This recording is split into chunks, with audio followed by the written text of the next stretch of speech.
خلفائے راشدین کے بعد اموی خلافت کا آغاز حضرت امیر معاویہ رضی اللہ تعالیٰ عنہ سے ہوا تھا اور اس کا اختتام مروان بن محمد پر ہوا۔ یہ دور سیاسی فتوحات کے ساتھ ساتھ علم، حدیث، فقہ، تفسیر اور قرات کی بنیادوں کا بھی زمانہ تھا۔ اگرچہ حکمران اموی تھے مگر علم و دین کی قیادت زیادہ تر غیر سرکاری علماء کے ہاتھ میں تھی۔ اموی دور کے بڑے علماء و ائمہ میں امام حسن بصری رحمۃ اللہ علیہ کا نام بھی آتا ہے، جن کا زمانہ 21 ہجری سے 110 ہجری تک تھا۔ امام حسن بصری رحمۃ اللہ علیہ کی پیدائش مدینہ منورہ میں ہوئی۔ آپ کے والد حضرت زید بن ثابت رضی اللہ تعالیٰ عنہ کے غلام تھے اور والدہ خیر ام المومنین حضرت ام سلمہ رضی اللہ تعالیٰ عنہ کی خادمہ تھیں۔ روایت ہے کہ حضرت عمر بن خطاب رضی اللہ تعالیٰ عنہ نے آپ کو گود میں اٹھا کر دعا دی تھی کہ اے اللہ اسے دین کی سمجھ عطا فرما اور لوگوں میں محبوب بنا دے۔ یہ دعا زندگی بھر آپ کے ساتھ رہی۔ امام حسن بصری رحمۃ اللہ علیہ نے تقریباً 70 سے زائد صحابہ رضی اللہ تعالیٰ عنہ سے علم حاصل کیا تھا، جن میں نمایاں طور پر حضرت علی رضی اللہ تعالیٰ عنہ، حضرت عثمان رضی اللہ تعالیٰ عنہ، حضرت عبداللہ بن عباس رضی اللہ تعالیٰ عنہ، حضرت عبداللہ بن عمر رضی اللہ تعالیٰ عنہ، حضرت انس بن مالک رضی اللہ تعالیٰ عنہ اور حضرت ابو ہریرہ رضی اللہ تعالیٰ عنہ تھے۔ یہی وجہ ہے کہ آپ کا علم براہ راست صحابہ کرام سے جڑا ہوا تھا۔ امام بصری رحمۃ اللہ علیہ کو بہت سے علوم میں مہارت حاصل تھی۔ قرآن پاک کی آیات کو دل پر اثر کرنے والے انداز میں بیان کرتے تھے۔ اگرچہ آپ نے احادیث کم روایت کی ہیں مگر سمجھ، فقہ اور حکمت میں بے مثال تھے۔ امام ابو حنیفہ رحمۃ اللہ علیہ بھی آپ کے حلقہ درس میں شریک رہے۔ آپ کو امام العابدین بھی کہا جاتا ہے۔ آپ کا سادہ لباس، کم کھانا، راتوں کو رونا اور دنیا سے بے رغبتی تھی۔ آپ فرماتے تھے کہ مومن وہ ہے جو دنیا میں قیدی ہو اور آخرت میں آزاد ہو۔ جب لوگ حجاج بن یوسف کے ظلم سے ڈرتے تھے تو امام حسن بصری رحمۃ اللہ علیہ بے خوف ہو کر کہتے تھے، اے لوگو، حجاج اللہ کا عذاب ہے، اسے اپنے اعمال سے دور کر دو۔ کبھی حکمرانوں کے دربار میں مستقل نہیں گئے، حکومت کے تحفے قبول نہیں کیے، ظلم پر خاموشی کو گناہ سمجھتے تھے۔ ان کے چند مشہور اقوال جو آج بھی دل میں گھر کرتے ہیں: علم وہ نہیں جو زبان پر ہو، علم وہ ہے جو عمل میں ہو۔ دنیا مومن کے لیے قید خانہ ہے، جس دن تمہارا دل نرم نہ ہو سمجھ لو وہ دن ضائع ہو گیا۔ خاموشی حکمت ہے مگر کم لوگ اسے اپناتے ہیں۔ ان کی وفات 110 ہجری میں بصرہ کے مقام پر ہوئی۔ بصرہ میں ان کا جنازہ ایسا اٹھا، یہ بصرہ کی تاریخ کا سب سے بڑا جنازہ تھا۔ امام حسن بصری رحمۃ اللہ علیہ بصرہ کے امام زاہد تابعی کبیر تھے اور حجاج بن یوسف اموی گورنر سختگیر و خون ریز حکمران تھا۔ حجاج کا دور ظلم، قتل اور خوف کی علامت تھا۔ امام حسن بصری رحمۃ اللہ علیہ اس دور میں ضمیر امت بن کر کھڑے تھے۔ ایک جمعے کو امام حسن بصری رحمۃ اللہ علیہ نے بصرہ کی مسجد میں فرمایا، اے لوگوں، حجاج اللہ کی طرف سے تم پر مسلط کیا گیا عذاب ہے۔ عذاب کو تلوار سے نہیں توبہ سے مٹایا جاتا ہے۔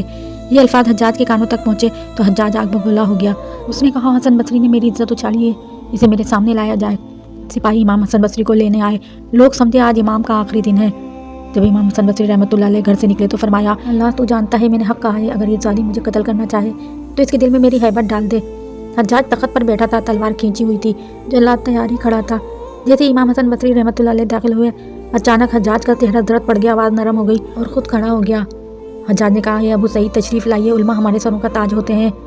امام حسن بصری رحمۃ اللہ علیہ نے کہا کہ امیر، اگر تم اللہ سے ڈرتے تو یہ الفاظ زبان پر نہیں لاتے۔ حجاج خاموش ہو گیا۔ مجلس ختم ہو گئی۔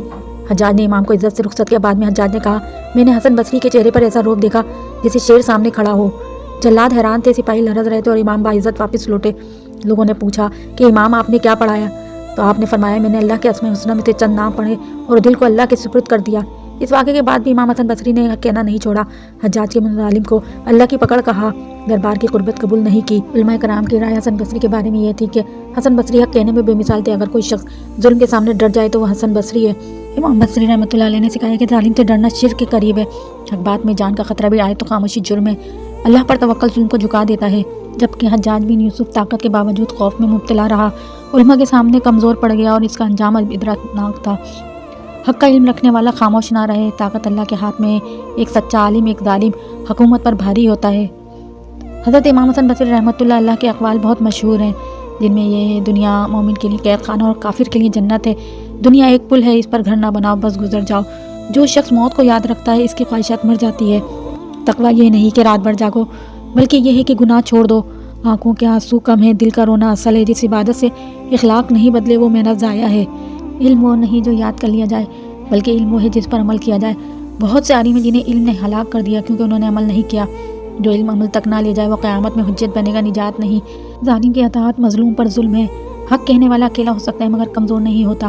اللہ ظالم کو ڈھیل دیتا ہے لیکن چھوڑتا نہیں ہے۔ بادشاہوں کا ظلم عوام کے گناہوں کا نتیجہ ہوتا ہے۔ لوگ ظالم کو گالی دیتے ہیں اور اپنے گناہوں کو نہیں۔ اگر لوگ توبہ کریں تو ظالم حکمران خود بخود ہٹ جائے۔ مومن وہ ہے جو لوگوں کے عیب دیکھے اور اپنے گناہ یاد کرے۔ حسد نیکی کو ایسے کھا جاتا ہے جیسے آگ لکڑی کو۔ خاموشی حکمت ہے مگر کم لوگ اسے اپناتے ہیں۔